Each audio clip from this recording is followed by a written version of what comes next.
Hi, Paul here from Trekitt with Harry as usual, and today we come to a different location. We're up in the lovely Malvern Hills. It's a beautiful day, if not a little cold. A little bit of snow up on the hill behind us here. It's about 2 or 3 degrees, so excuse my hands in my pockets during most of this video because it's pretty chilly.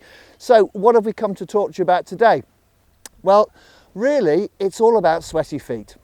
I know, not a very nice subject, but your feet do sweat. In fact, they're very, very sweaty. They normally produce around half a pint of moisture every single day from around 250,000 sweat glands. So that's a lot of sweat. They're pretty sweaty, and some people's feet are even sweatier than that. So we kind of just wanted to talk about the effects that has on your body and how you can get over the problem of damp skin, blisters, rubbing when you're walking. Now obviously when you do start walking and hiking, the amount of sweat produced by your feet increases because your activity increases, your body gets hotter, and it needs to get rid of that moisture. And you might be asking, so how come on like normal everyday levels my socks aren't regularly soaked from that amount of moisture that's being created? Well, your body deals with the moisture by creating it as a vapour, and then it evaporates off the skin through kind of just normal wear and tear, normal everyday use. It just kind of evaporates away and you wouldn't notice it. But like I said, when you start hiking, when you start yomping, you're yomping up the hill, you get hot, you're producing more sweat. Where does that sweat go? Well, it can end up in your socks. So it's really, really important to make sure that you are wearing some good technical socks when you're out hiking.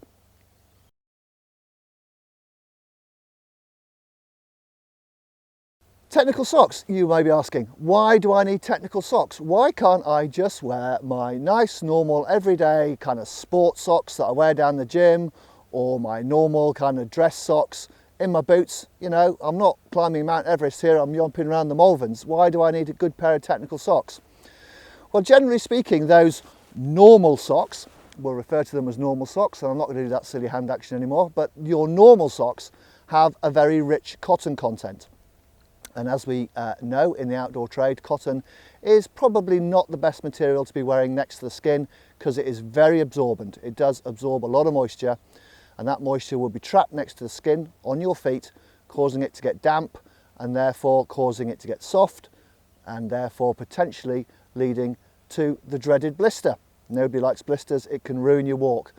It can also just make your feet feel clammy and uncomfortable, pretty nasty, and like I said, there is the potential for blistering, which can ruin a walk and any potential walks for the next couple of weeks until it heals up.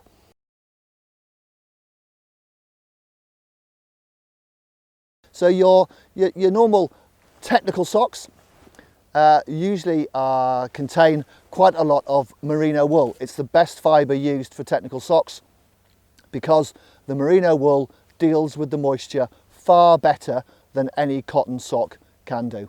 So what's so special about merino wool? Well, merino wool is made from a very, very fine fibre that has a slight coil to it that actively pulls moisture vapour away from your skin before it has a chance to condense.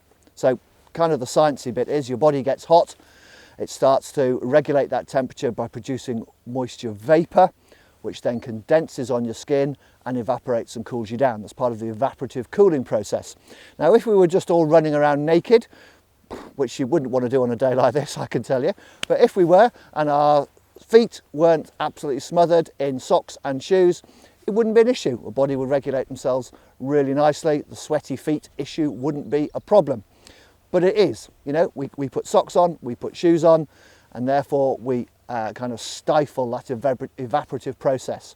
So cotton socks, like I said, will absorb all that moisture and hold it so that negates the whole evaporative process. Merino wool, because of those ultra fine fibres, because of those little coils, that huge surface area, will actively pull moisture vapour away from your skin before it has a chance to evaporate and gets rid of it. Now, merino fibres can actually hold up to 30% of their own weight in moisture without holding that next to the skin, so it moves it into the fibres, takes it away from your skin stays dry, regulates your temperature, and it stops the skin from softening and potentially causing blisters. So merino wool is by far the most common fabric that you will find in good technical socks. So there's the primary reason why a good technical sock is the sensible choice to use inside your walking footwear.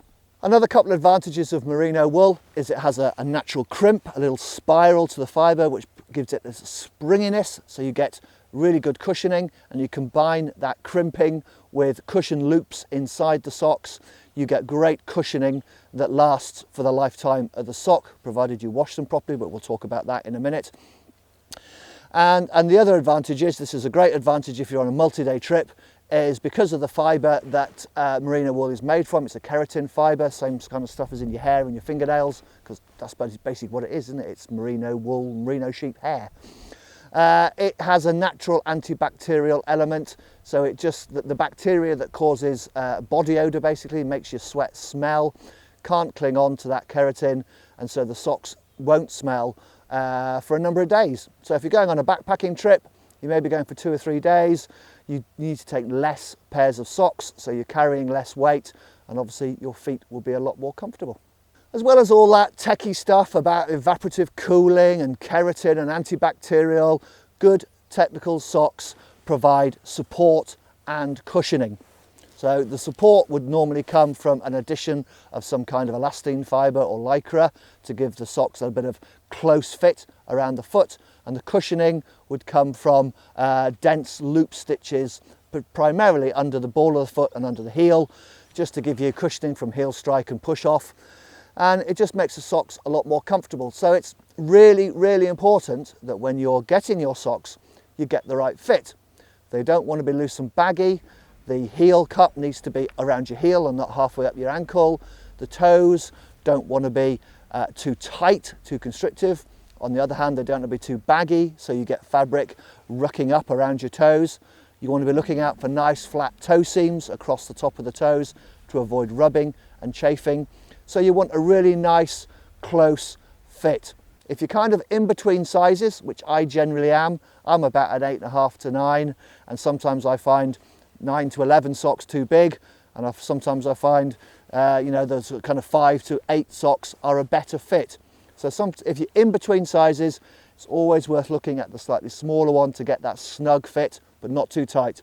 It's just a case of trying on different sizes to make sure that fit is absolutely spot on. So talking of padding and cushioning under your foot and around the foot, you'll find that technical socks offer different amounts of cushioning depending on the intended activity.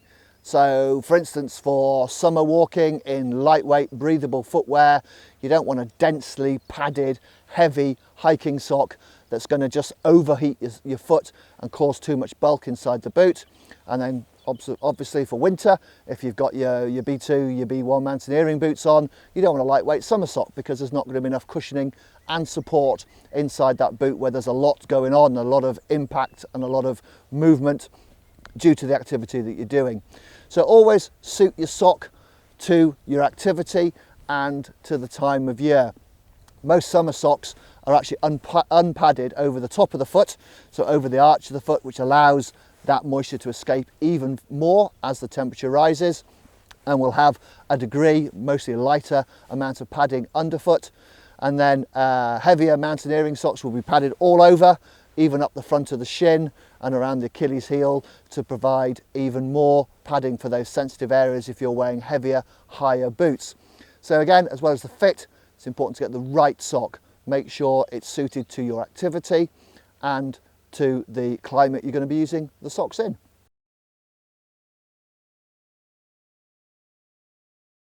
So here at Trekitt, we do pride ourselves on our professional boot fitting. If you've ever visited the shop and experienced a boot fit, you'll know how much care and attention we pay to that whole service. And we generally recommend that you get a new pair of socks if you're getting a new pair of boots. And it's not an upsell, it's not just a kind of a cheap gimmick to try and get you to spend more money. It is vitally important that during the fitting process, your boots and socks work as one thing. We can spend 45 minutes fitting you with a pair of boots and a pair of socks. If you then go home and choose to use a different pair of socks, that fit might be different. You might be compromising all that hard work and effort that we put in to make sure that you are comfortable and can enjoy your time outdoors. So please always consider, if you're buying new boots or you're changing your shoes or whatever, to get a new pair of socks with them. And you know, who doesn't love new socks? New socks are great.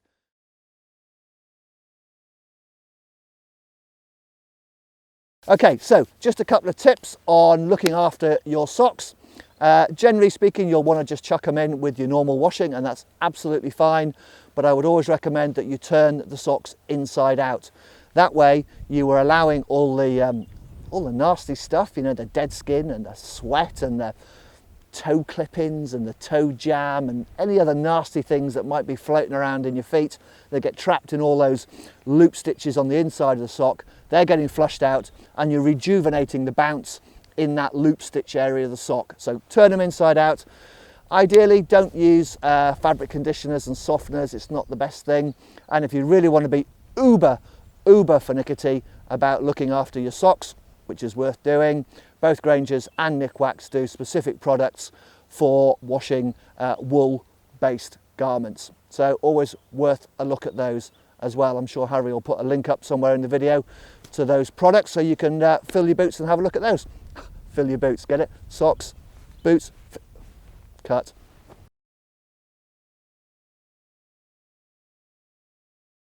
So here at Trekitt, we do have our favourite socks, and they are the Darn Tough range of socks. They're absolutely brilliant.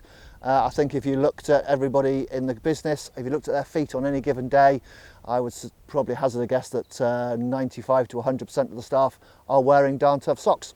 Got mine on today. Love them, absolutely love them. But if you do want to have a look at the full range of socks that we stock, Harry will put a link up to the full range that's available online, and also you're also very welcome to come down to the shop and have a look and try some on. Harry will also put a link to a video which will explain the best way to fit your boots, because it's all part of that process about getting the fit right with your socks and the boots together. And as usual, if you have any comments or questions, pop them in the section below. It's always good to hear from you. And if you like what we're doing, you like our content, hit that big subscribe button and you'll be notified of what we're doing on YouTube. Thanks very much for watching. See you again soon. Toodaloo.